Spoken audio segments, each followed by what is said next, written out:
84 లక్షల జీవరాశులలో అత్యంత ఉత్కృష్టమైనటువంటి ప్రాణి మనుష్యుడొక్కడే. అందుకే జంతూనాం నరజన్మ దుర్లభం అంటారు శంకర భగవత్పాదులు. ఆ నరజన్మ లభించమంటే లభించేది కాదు. ఈశ్వరుడి యొక్క అనుగ్రహం పరిపూర్ణంగా లభిస్తే దాని చేత మనుష్యుడిగా వస్తాడు.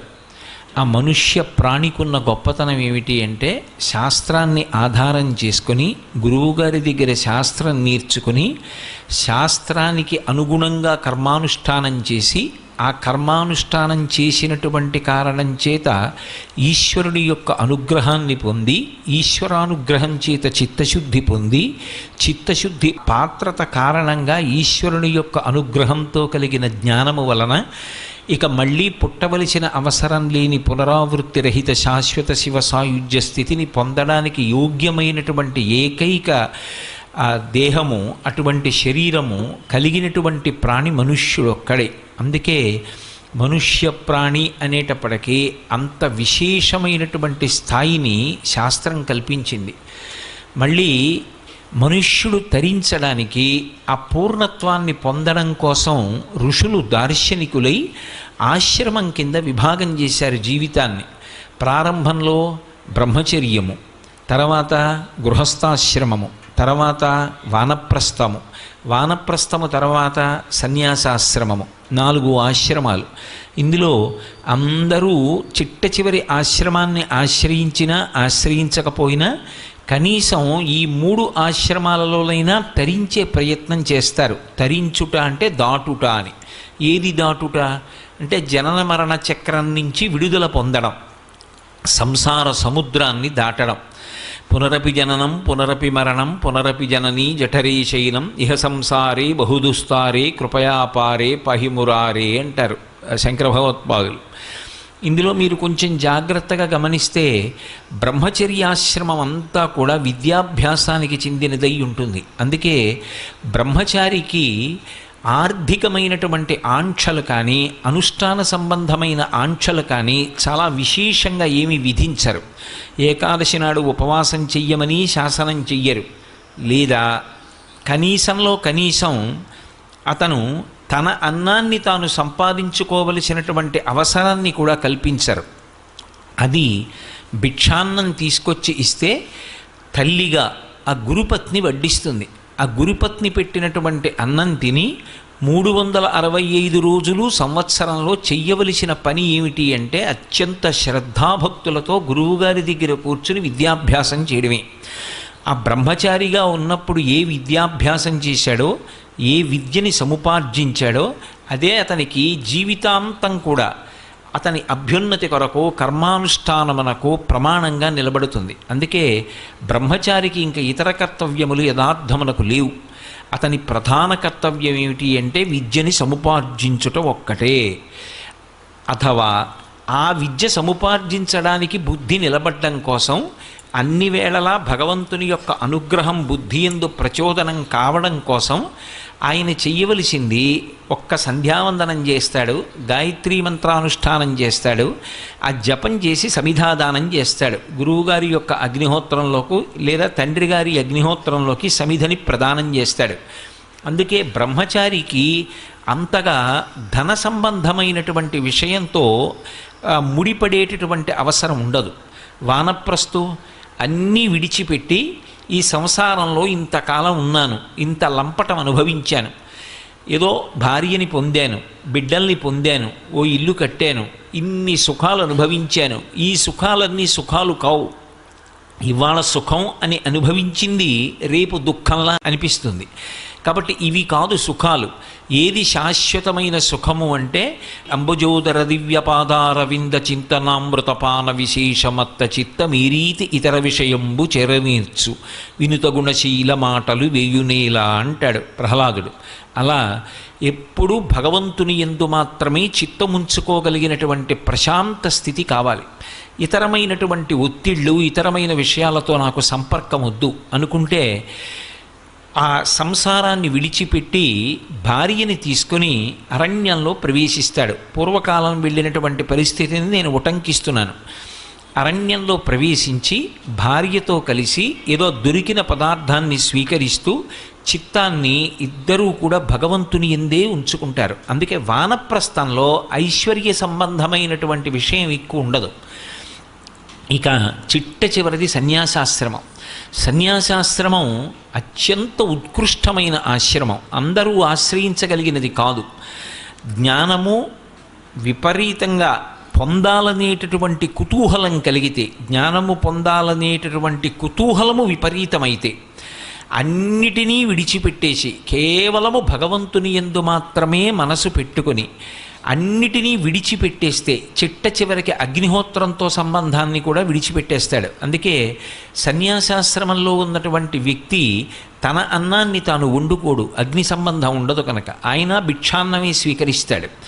ఆకలి వేస్తే శరీరానికి అది కూడా ఒక రకమైనటువంటి రుగ్మత అని భావన చేసి కొన్ని ఇళ్ల ముందుకొచ్చి భిక్షాన్నాన్ని అడిగి స్వీకరిస్తాడు. అగ్నిహోత్రంతో సంబంధం ఉండదు కనుక చిట్ట చివర శరీరం విడిచిపెట్టేసిన తరువాత కూడా శరీరానికి అగ్ని సంస్కారం చేయరు. భూమిలో ఉంచి సమాధి నిర్మాణం చేసి పైన శివలింగం పెడితే అధిష్టానం అంటారు, తులసి చెట్టు ఉంచితే బృందావనం అంటారు. అందుకని సన్యాసికి ధనంతో అసలు సంబంధమే లేదు. డబ్బుని ముట్టుకునేటటువంటి అవసరము ఉండకూడనటువంటి ఆశ్రమం సన్యాసాశ్రమం. ఇక డబ్బు అత్యంత అవసరమైనటువంటి ఆశ్రమం ఒక్క గృహస్థాశ్రమం. డబ్బుతో ఇంత అవసరం ఉంది కాబట్టి గృహస్థాశ్రమం ఏమైనా తక్కువ అని అనుకుందామా అంటే, రామాయణంలో రామచంద్రమూర్తి ఒక మాట అంటాడు, బ్రహ్మచర్యము, గృహస్థాశ్రమము, వానప్రస్థము, సన్యాసము, ఈ 4 ఆశ్రమాలలోకి అత్యంత ఉత్కృష్టమైన ఆశ్రమము, అత్యంత శక్తివంతమైన ఆశ్రమం ఏది అంటే గృహస్థాశ్రమమే. నేనంటలేదు ఈ మాట, రామాయణంలో రామచంద్రమూర్తి చెప్పిన తీర్పు. ఎందుచేత అంటే బ్రహ్మచారి గృహస్థు మీద ఆధారపడతాడు. బ్రహ్మచారికి అన్నం కావాలి అంటే గృహస్థు ఇంటి ముందుకెళ్ళి భవతి భిక్షాం దేహి అంటాడు. శంకర భగవత్పాదులంతటి వారు బ్రహ్మచారిగా ఉన్నప్పుడు ఒక పేద బ్రాహ్మణి ఇంటి ముందుకు వెళ్ళి భవతి భిక్షాం దేహి అన్నారు. కాబట్టి భిక్షాన్నం ఎక్కడ దొరుకుతుంది బ్రహ్మచారికి అంటే కేవలం గృహస్థు ఇంట్లో దొరుకుతుంది. ఇక వానప్రస్థు గృహస్థాశ్రమంలో ఉండే వైరాగ్యాన్ని పొంది వానప్రస్థానికి వెళ్ళాడు. ఇక సన్యాసి తన యొక్క ఆహారం కోసం గృహస్థును ఆశ్రయిస్తాడు. గృహస్థు ఇంటి ముందుకొచ్చి భవతి భిక్షాం దేహి అంటే గృహస్థు వేసినటువంటి భిక్షాన్నం ఏదున్నదో దాన్నే సన్యాసి కూడా స్వీకరించి శరీరం తనంత తాను పడిపోయే పర్యంతం ఆ శరీరాన్ని పోషించడానికి గృహస్థుని ఆధారం చేసుకుంటాడు. మిగిలినటువంటి సమస్త భూతకోటి గృహస్థుని ఆధారం చేసుకుంటుంది. ఇంట్లో ఓ బల్లి ఉంటుంది, ఇంట్లో తిరిగేటటువంటి ఒక కుక్క ఉంటుంది, వీధిలో తిరిగేటటువంటి ప్రాణులు ఉంటాయి, బలిభుక్కులు ఉంటాయి, కాకులు లాంటివి. వీటన్నిటికీ ఆహారం ఎక్కడి నుంచి వస్తుంది? కేవలము గృహస్థు వలన వస్తుంది. గృహస్థు పంచయజ్ఞములు చేస్తాడు. పితృదేవతల్ని ఉద్దేశించి తద్దినం మొదలైనటువంటివి పెడతాడు. అలాగే ఇంటికొచ్చినటువంటి అతిథుల్ని పోషిస్తాడు. అలాగే తాను తన పిల్లల్ని కర్తవ్యతా దృష్టితో పెంచి పెద్ద చేసి విద్యాబుద్ధులు చెప్పించి వాళ్ళకొక యోగ్యమైనటువంటి ఆశ్రమాన్ని కల్పిస్తాడు. వాళ్ళు జీవితంలో ఊంచుకునేటటువంటి స్థితిని కల్పిస్తాడు. అలాగే ఆయన తన యొక్క ఆశ్రమపరంగా నిర్వహించవలసిన కర్తవ్యాలు ఎన్నో ఉంటాయి. ఒక యజ్ఞం జరుగుతోంది, ఆ యజ్ఞం జరుగుతోంది అంటే యాజమాన్యంలో తాను ద్రవ్యాన్ని వెచ్చించి యజమానిగా కూర్చోవడానికి భార్యతో కలిసి ఎవరు కూర్చుంటారు అంటే గృహస్థే కూర్చుంటాడు. బ్రహ్మచారికి యాజమాన్యం లేదు, వానప్రస్థు రాడు, సన్యాసికి అసలు దానికి సంబంధించినటువంటి అవసరమే లేదు. ఇక ఎవరికి అవసరం? గృహస్థుకే.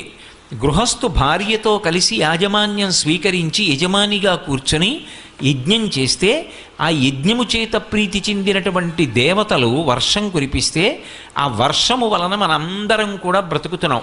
మనందరం అంటే సమస్త భూతకోటి, కేవలము 2 కాళ్ళున్న వాళ్ళు కారు. శం ద్విపదే శం చతుష్పదే అంటారు. 2 కాళ్ళున్న ప్రాణులు, 4 కాళ్ళున్నటువంటి ప్రాణులు, చెట్లు, కీటకములు ఇవన్నీ కూడా ఎవరి వలన బ్రతుకుతాయి అంటే ఒక్క గృహస్థు వలన బ్రతుకుతున్నాయి. అందుకే గృహస్థాశ్రమం అత్యంత ప్రధానమైనటువంటి ఆశ్రమం. గృహస్థాశ్రమంలో లేకపోతే 3 రకములైనటువంటి రుణములు తీరవు. అసలు పితృరుణం తీరాలి అంటే గృహస్థాశ్రమమే దానికి ఆలంబనం. గృహస్థాశ్రమంలోకి ప్రవేశించి ధర్మపత్నిని స్వీకరించి తన కామాన్ని ధర్మంతో ముడివేసి తన తేజస్సుని ఆమె యందు నిక్షేపించిన కారణం చేత కలిగినటువంటి కుమారుడి వలన తనకి పితృరుణం తీరుతుంది. అందుకే కుమారుడు కలిగితే కట్టుకున్న బట్టలతోటే కొంచెం ఎత్తైనటువంటి ప్రదేశంలోంచి నీళ్లలోకి దూకుతారు. ఆ నీళ్ళు ఇలా పైకి ఎగిరితే ఆ నీటిని చూసి పితృదేవతలు రుణం నుంచి విముక్తుణ్ణి చేస్తారు. కాబట్టి పితృరుణం తీరాలన్నా గృహస్థాశ్రమమే ఆలంబనం. దేవతారుణం తీరాలి. దేవతల యొక్క రుణం తీరాలి అంటే రామాయణ భారత భాగవతాది గ్రంథములు చదువుకోవాలి. వాళ్ళు మనిషి జన్మ పండడానికి వీలైనటువంటి రీతిలో వేదములలో చెప్పబడినటువంటి విషయాన్ని భూతద్దంలో పెట్టి చూపించి మనకందరికీ అర్థమయ్యేటటువంటి రీతిలో సర్గశ్చ ప్రతిసర్గశ్చ వంశో మన్వంతరాణిచ వంశానుచరితంచైవ పురాణం పంచలక్షణం అంటారు. 5 లక్షణములతో కూడుకున్నదై మనిషి జీవితం ఎంత ధార్మికంగా ఉండాలో నిర్ధారించడం కోసమని పౌరాణిక వాంగ్మయాన్ని మనకిచ్చారు. అటువంటి ఋషుల యొక్క రుణం తీరాలి అంటే ప్రతిరోజు దేవతార్చన జరగాలి. దేవతార్చన అంటే గృహదేవతలను ఉంటారు, ప్రతి ఇంట్లో దేవతలు ఉంటారు. ఆ దేవతలు పస్తు ఉండకూడదు, వారు ఉపవాసం ఉండకూడదు. ఆ దేవతలకి నైవేద్యం జరగాలి అన్నా, దేవతలకి ఆరాధన జరగాలి అన్నా గృహస్థాశ్రమం అవసరం. ఋషి రుణం, దేవతారుణం, అలాగే పితృరుణం. ఈ 3 రుణములు తీరడానికి యోగ్యమైనటువంటి ఆశ్రమం ఏది అంటే ఒక్క గృహస్థాశ్రమమే. ఇన్నింటికీ ఆలంబనమైనటువంటి గృహస్థాశ్రమంలో ఇన్ని కర్తవ్యాలు నిర్వహించాలి అంటే ధనం అవసరము లేకుండా ఎలా ఉంటుంది? అందుకే గృహస్థు ధనాన్ని కోరుకుంటే దాంట్లో దోషం లేదు. బ్రహ్మచారికి దానం పట్టేటటువంటి అధికారం లేదు. బ్రహ్మచారి దానం పుచ్చుకొని రేపటి కొరకు అని దాచకూడదు. అందుకే పోతన గారు భాగవతం చేస్తూ వామనమూర్తి ఘట్టంలో ఆ బ్రహ్మచారిగా వచ్చినటువంటి విష్ణుమూర్తి చేత చెప్పిస్తారు. గొడుగో జన్నిదమో కమండలయో నాకున్ ముంజియో దండమో వడుగేనెక్కడ కరుల్ వామాక్షుల శంబులెక్కడ నిత్యోచిత కర్మమెక్కడ మదాకాంక్షితం వైన 3 అడుగుల్ మేరయ త్రోవకిచ్చుటది బ్రహ్మాండంబు నాపాలికిన్ననిపిస్తారు. నిత్యోచిత కర్మ సంధ్యావందనం, విద్యాభ్యాసం. అతనికి ఐశ్వర్యంతో సంబంధం లేదు కాబట్టి రేపటి కొరకు అని దానం పట్టి దాచకూడదు బ్రహ్మచారి. వానప్రస్థు దాని జోలికెళ్ళాడు. సన్యాసికి అసలు అవసరం లేదు. ఇక రేపటి కొరకు అని దాచవలసిన వాడెవరు? తన బిడ్డల కోసం, ఇంటికొచ్చే అతిథుల కోసం, తాను దాన ధర్మాలు చెయ్యడం కోసం, తన జీవితానికో ప్రయోజనం కలగడం కోసం డబ్బు సంపాదించాలనేటటువంటి ఆర్తి పొందవలసినటువంటి వాడు ఒక్క గృహస్థే. తనంత తానుగా ఈశ్వర కటాక్షంగా విశేషంగా ద్రవ్యం లభించిందనుకోండి, అది లక్ష్మీ కటాక్షం కాదు. తాను వెంపర్లాడాడనుకోండి డబ్బు కోసం, అప్పుడు తాను డబ్బు సంపాదించగలడేమో కానీ అత్యంత ముఖ్యమైన వేరొక కోణాన్ని పోగొట్టుకుంటాడు. అందుకే డబ్బు ఒక్కటే జీవితంలో లక్ష్యం కాకూడదు. కానీ గృహస్థుకి మాత్రం ధనం అత్యంత అవసరం. అటువంటి ధనం కలగకపోతే ఆ జీవితం చాలా క్లేశభూయిష్టంగా ఉంటుంది. అన్నం ఉండాలనుకోండి, ధనం ఉండాలి. ధనం లేదనుకోండి, అసలు క్షుత్పిపాసామలాం జ్యేష్ఠామలక్ష్మీర్నాశయాం యహం అంటారు శ్రీ సూక్తంలో. క్షుత్ అంటే ఆకలి, పిపాస అంటే దాహం.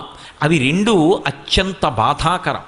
తాను బాధపడ్డం వేరు, యజమాని తన కన్నుల ముందు తన బిడ్డలు అన్నం లేక నీళ్లు లేక బాధపడుతున్నారనుకోండి, అది 2 రకాలైన దుఃఖానికి కారణం అవుతుంది. ఒకటి, తన శరీరం శోషించిపోతుంటుంది. 2, తాను తినలేదు అన్న బాధ కన్నా తనని నమ్ముకున్న భార్యాబిడ్డలకి అన్నం లేదు అన్న మాట విశేషమైనటువంటి ఖేదాన్ని మానసికంగా కల్పిస్తుంది. ఈ 2 లేకుండా ఉండాలి అంటే లక్ష్మీదేవి యొక్క అనుగ్రహం కలగాలి. ఆవిడ పేరే లక్ష్మి. లక్ష్మి అన్న మాట ఎందుకు వచ్చింది అంటే లక్ష్యతే ఇది లక్ష్మి. లక్ష్మి అన్న మాట ఎందుకు వచ్చింది అంటే లక్ష్యతే ఇది లక్ష్మి అని. అందరూ ఎవరి చూపు తమ మీద పడాలని కోరుకుంటారో, ఎవరి చూపు పడాలని లోకం కోరుకుంటోందో ఆ తల్లికి లక్ష్మి అని పేరు. అందుకే లక్ష్మీ కటాక్షం అంటారు. కటాక్షం అంటే ఏదో ఇలా కళ్ళు తెరిచి ఇలా ఎదురుగుండా చూడక్కర్లేదు ఆవిడ, ఇలా చూసినా చాలట. ఇలా క్రీగంట చూసిందనుకోండి కటాక్షం అంటారు. కటాక్షం అంటే కడగంటి చూపు, కంటి చివరి నుంచి చూసినటువంటి చూపు, పొట్టి చూపు అంటారు. ఇలా చూశాననుకోండి, ఏదో నా కంటికి కనపడినంత దూరం చూస్తాను, దాన్ని పొడుగు చూపు అంటారు. పొడుగు చూపు గొప్పదా, పొట్టి చూపు గొప్పదా అంటే అనుగ్రహాన్ని వర్షించేటప్పుడు పొడుగు చూపు గొప్పది కాదు, పొట్టి చూపు గొప్పది. ఎందుకని అంటే మీరు చూడండి, బాగా మిక్కిలి ప్రేమ ఉందనుకోండి, అంత మిక్కిలి ప్రేమ ఉంటే ఆ వస్తువుని దగ్గరుంచుకొని అదే పనిగా ఇలా చూసుకుంటూ ఉంటాడు, అది ఉందా లేదా అని. ఇలా చూసుకుంటున్నాడు అంటే ఇలా కళ్ళు తిప్పి అస్తమానం దాని వంక పొట్టి చూపు చూశాడు, ఇక్కడ వరకే కనపడుతుంది, అది దాటి కనపడదు. ఆ పొట్టి చూపు చూసుకుంటున్నాడు అంటే తనకి ప్రేమ ఉన్నది, అది కటాక్షం. కటాక్షం అంటే పొట్టి చూపు. అమ్మ నీ కటాక్షము కావాలి అని అడుగుతారు. ఆ తల్లి అనుగ్రహం దేని చేత వర్షింపబడుతుంది అంటే ఆమె యొక్క కటాక్షము చేత. అంటే ఆమె కడగంటి చూపు చాలు ఎంతటి ఐశ్వర్యాన్నైనా ఇచ్చేస్తుంది, ఎంతటి శక్తినైనా కటాక్షించేస్తుంది. అంత గొప్ప చూపు కలిగినటువంటి తల్లి కనుక, చూపుల చేత పోషించగలిగినటువంటి తత్వం ఉన్నది కనుక, తన చూపుల చేత లోకమంతటినీ కూడా అనుగ్రహించగలిగినటువంటిది కనుక ఆ తల్లికి లక్ష్మి అని పేరు వచ్చింది. అటువంటి లక్ష్మి దృష్టి ఇప్పుడు కాదుట, అసలు ఎక్కడ ప్రారంభం అవుతుంది అంటే ఈ శరీరంలోకి జీవుణ్ణి ప్రవేశపెట్టేటప్పుడే బ్రహ్మగారు మొట్టమొదట తల్లి వంక చూస్తాడు. ఎందుకని అంటే చతుర్ముఖ బ్రహ్మగారు సృష్టికర్త. సృష్టికర్త అయినటువంటి బ్రహ్మగారికి మాతృస్వరూపంగా నిలబడేటటువంటిది లక్ష్మీదేవి.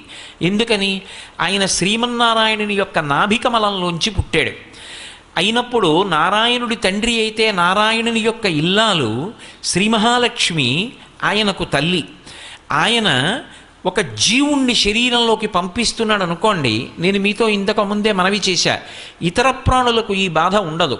అసలు మనుష్యులలోనే గృహస్థాశ్రమంలో ఉన్నవాడికి తప్ప ఇతర ఆశ్రమంలో ఉన్న వాళ్ళకి ధనంతో అంత పెద్ద సంబంధం లేదు అంటే ఇక మిగిలిన ప్రాణులకు ధనంతో పెద్ద సంబంధం ఏముంటుంది? ఉండదు. వాటికి ఉండేటటువంటి కష్టసుఖాలు చాలా చాలా చాలా తక్కువ. మీరు ఆలోచించండి, ఒక కుక్క ఉందనుకోండి, కుక్కకి చాలా సమస్యలు లేవు.